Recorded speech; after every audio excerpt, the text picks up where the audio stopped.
Hello hello. Radhe Radhe, जय हिंद। अब जुड़ चुके हैं मेरे साथ। मेरा नाम है युवराज शर्मा।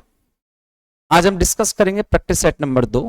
प्रीवियस ईयर में आया हुआ पेपर है। ठीक है, देखिए मैंने आपको लास्ट क्लास में बताया था कि आपका अब टारगेट 25 क्वेश्चन करना नहीं होना चाहिए। आपका टारगेट होना चाहिए कि कम टाइम में क्वेश्चंस कितने हम खत्म कर सकें, वो भी सही तरीके से। ठीक है, तो 22-23 क्वेश्चन आपको एवरेजली निकालने हैं। आज की क्लास का पहला क्वेश्चन है, ध्यान से निपटाइएगा। देखिए ऐसे क्वेश्चन में आपको एग्जाम में बिल्कुल रिस्क नहीं लेनी है, मैं तो ये कहना चाहूंगा, क्योंकि ये है वोकैब का। अगर आपकी वोकैब अच्छी तब आप कर पाओगे। लिबर्टी और एटोनॉमी का मतलब होता है स्वतंत्रता और स्वायत्तता। ठीक है, फ्रीडम एक तरीके से। तो इक्वलिटी किसके जैसा हो गया? फेयरनेस जैसा होगा, फेयरनेस। ओके, अब इन क्वेश्चंस में जिसको नॉलेज होगी वही कर पाएगा, अदरवाइज में टाइम वेस्ट नहीं करना है। इन क्वेश्चन को उड़ा सकते हो तुम लोग। जैसे ये क्वेश्चन हो गया, बी से जी प्लस का 5 प्लस 5 प्लस 5 प्लस का 5 करूंगा, क्या आएगा? वी आएगा। केवल एक ही ऑप्शन है, सी ऑप्शन। ठीक है, अगला चलेंगे। फिर से ऐसा क्वेश्चन आ गया। देखो नंबर भी लिखने की आवश्यकता नहीं है अगर आपको याद है चीजें तो। डी से एफ प्लस का 2 और यहां भी प्लस का 2 हो रहा है, तो मैं प्लस का 2 करूंगा। आंसर एच से स्टार्ट होगा। ये दोनों ऑप्शन खत्म हो गए। ए से सी प्लस 2, मैं प्लस 2 करूंगा तो ई आएगा। इस ऑप्शन में है डी ऑप्शन।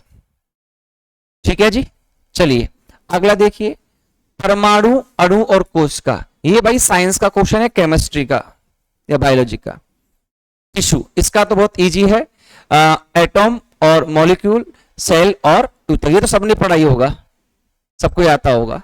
लो जी, अब डिफरेंस का क्वेश्चन है। डिफरेंस खत्म होगा। एक बात मुझे बताओ, देखो ध्यान से, नंबर सारे बढ़ते हुए जा रहे हैं, आंसर से छोटा नंबर बनेगा। ये ऑप्शन और ये ऑप्शन नहीं हो सकते, हट गए। समझ रहे हो? यह हर तरीके की अप्रोच आपके एग्जाम में आपको पता होना चाहिए। 33 का अंतर है, 36 का अंतर है, 39 का अंतर है, तो इससे पहले 30 का अंतर होगा, 120। Option number A. नेक्स्ट चलिए, जहां टाइम लगेगा उन क्वेश्चन में टाइम देना है। चलिए बनाइए। मैं सबसे पहले गैप ले लूं, 10, 18, 26, 34।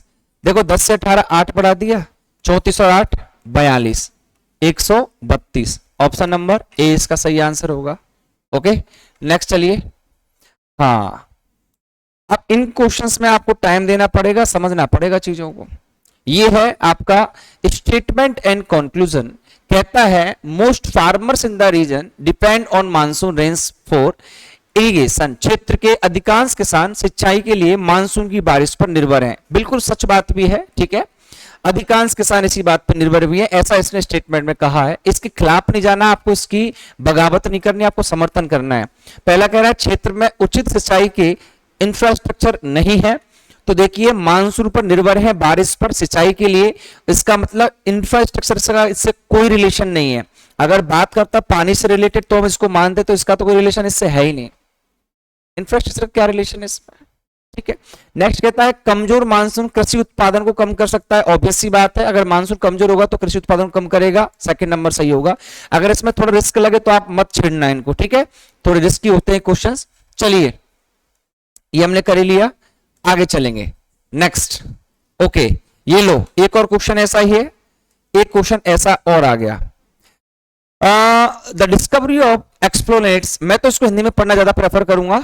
ठीक है, ओके, ये क्या है? ठीक है, चलिए। दूर के तारों के आसपास रहने योग्य क्षेत्रों में एक्सोप्लेनेट की खोज ने अलौकिक जीवन की खोज के लिए रोमांचक संभावनाएं प्रदान की हैं। फिर भी विशाल दूरियां और तकनीकी सीमाएं प्रत्यक्ष के लिए महत्वपूर्ण बाधाएं उत्पन्न करती है।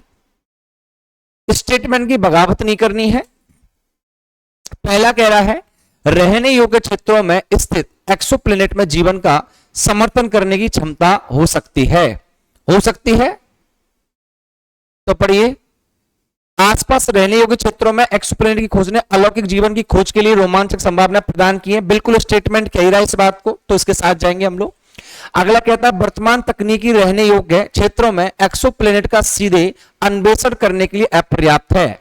Current technologies insufficient to directly explore exoplanets in habitable zones. ऐसा इसमें पढ़ो। हाँ, महत्वपूर्ण बाधाएं उत्पन्न करती है, फिर भी विशाल दूरियों को और तकनीकी सीमाओं के लिए महत्वपूर्ण बाधाएं दूर उत्पन्न करती है। तो ये वाला भी हमारा क्या हो रहा है, करेक्ट हो रहा है, स्टेटमेंट के साथ ही जा रहा है। यदि हम दूर से जीवन के संकेतों का पता लगाते हैं तो एक्सोप्लैनेट का प्रत्यक्ष अन्वेषण आवश्यक होगा। अब आवश्यक का तो उसने कहीं जिक्र किया ही नहीं था कि नेसेसरी है, मस्ट है, तो वैसे हो बिल्कुल सही सकता था, लेकिन इसने आवश्यक बोल दिया। इस केस में गलत करेंगे हम इसको, फर्स्ट और सेकंड हमारा करेक्ट होगा। नेक्स्ट चलेंगे, प्रोवाइड शब्द के पहले, दूसरे, तीसरे, छठे अक्षरों का उपयोग करके पहले, दूसरे, तीसरे और छठे शब्द का प्रयोग करके बाएं से दाएं गिनने पर कितने सार्थक 4 अक्षर वाले अंग्रेजी शब्द बनाए जा सकते हैं। प्रत्येक शब्द में प्रत्येक अक्षर का केवल एक बार उपयोग करना है। देखिए ड्रॉप तो मुझे दिख रहा है, पर मैं इसमें रिस्क नहीं लूंगा। अगर क्वेश्चन मैं कर रहा होता तो मैं इसमें रिस्क नहीं लेता, है ना। हो सकता है ड्रॉप बन जाए, एक आध और बन जाए। वैसे इसका आंसर मेरे ख्याल में एक आ रहा है, लेकिन मैं गारंटी इस बात की नहीं लूंगा। वॉकअप के साथ जाओगे, ठीक है। चलिए नेक्स्ट, चलिए आगे देखेंगे अगला क्वेश्चन। ये क्वेश्चन बड़े समस्या फंसाते हैं। Which of the following address are identical to each other? Same ढूंढना है, कौन सा एक दूसरे के समान है। ओके, सेम ढूंढना है। चलो चलो ढूंढते हैं। कोमा कोमा को भी सेम ढूंढना है, कोमा कोमा को भी।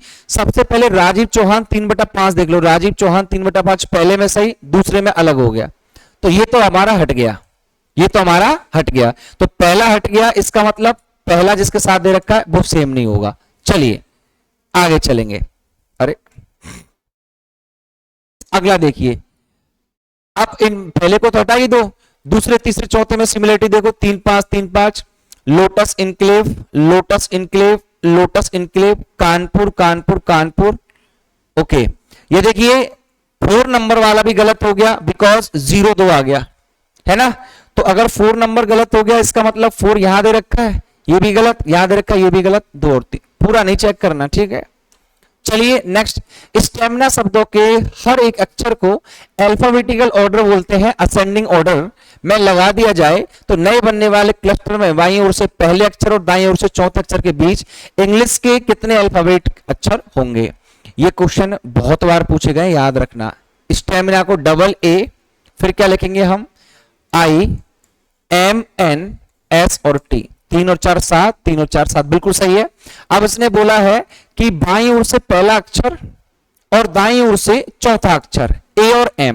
तो देखो इसका नंबर 1 और इसका नंबर 13, जब भी डिफरेंस निकालना हो इन दोनों को माइनस कर लो, 12 आ जाएगा, 1 कम कर देना, वही हमारे क्वेश्चन का आंसर होगा। हमेशा ध्यान रखना बीच वाले अक्षर लेने हैं। आगे चलेंगे, N से O, X से Y आएगा, ये ऑप्शन हट जाएगा। चलेंगे फिर, अब मैं लास्ट वाले पे जाऊंगा, R से S, तो Z के बाद क्या आएगा, A आएगा। केवल इसी ऑप्शन में है, ये आंसर है। पूरा सॉल्व नहीं करना। मैंने बीच वाले लेटर को क्यों नहीं देखा, क्योंकि दोनों में सेम था। नेक्स्ट, 50 बुक्स में A बुक लेफ्ट से 15 नंबर पर है और B बुक राइट से 20 नंबर पर है। टोटल बच्चों कितनी किताबें हैं, 50। इसने क्या पूछा इनके बीच में, तो 15 और 20 35, 50 में से 35 गया तो 15, बी ऑप्शन इसका आंसर होगा। आगे चलेंगे, ये लीजिए एक और क्वेश्चन, कॉर्डिंग डिकोडिंग का ही है, लेकिन रीअरेंज का क्वेश्चन है। सारे लेटर हमें नजर आ रहे हैं। वॉवेल को अगर हम देखें तो डिसेंडिंग ऑर्डर में लगा रहा है, लेकिन कॉन्सोनेंट का तो कोई ऑर्डर ही नहीं है। एक चीज मैं नोटिस कर रहा हूं, यू, ई और ए, दूसरा, चौथा और छठवा। तो दूसरा, चौथा और छठवा, LER। ओहो, ये ऑप्शन एलिमिनेट और ये एलिमिनेट, ठीक है। यहां तक तो सेम हो गया। अब चलेंगे आगे वाली कहानी में। इसने क्या लिया, सबसे पहले एल उठाया, सबसे लास्ट वाला उठाया, ये वाला उठा लिया। तो हम सबसे लास्ट वाला उठाएंगे ए, फिर इसने क्या उठाया, आर, थर्ड लास्ट, तो हम उठाएंगे बी, ए बी।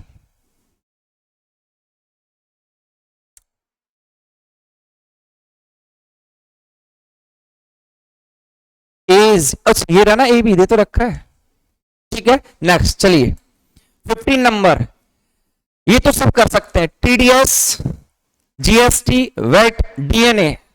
मैं अगर कुछ भी नहीं जानता तब भी DNA में जानता हूं। DNA कहां होता है, खून के रिश्तों के बीच में DNA करवाते हैं, हाँ ये दिन न्यूज आती है, ठीक है, DNA अलग है। नेक्स्ट, A B का बेटा है, B C का भाई है, तो C का A से क्या संबंध होगा। A किसका बेटा है, B का, और B किसका भाई है, C का, तो C A से किस प्रकार रिलेट होगा। यदि A B का बेटा है और B is the brother of C, how is C related to A? चाचा या मामा में से कोई भी हो सकता है, तो हम सॉरी चाचा ही होगा, चाचा या बुआ में से कोई भी हो सकता है, तो चाचा हो जाएगा। नेक्स्ट चलेंगे, अगला बताइए, फटाफट से बताइए अगला क्वेश्चन। ये कह रहा है ये सारे के सारे नंबर क्यूब है, ये 11 का क्यूब है, 13 का, 15 का। अच्छा, डिफरेंट ढूंढना है, तो ये हो जाएगा ना, इसको ऑप्शन में देख लो, 11, 13 और 15, ठीक है। तो कौन सा हो जाएगा, ये अलग हो जाएगा, इसके बाद 17 का आना चाहिए था, तो डिफरेंट हो गया। चलिए नेक्स्ट चलेंगे, देखिए वह संख्या बतानी है जो पैटर्न को तोड़ती है, 3, 5, 7, 9। 11 का आना चाहिए था, 39 होना चाहिए था, गलत है ये भी। लो जी, अगला सेट आ गया, क्या कह रहा है,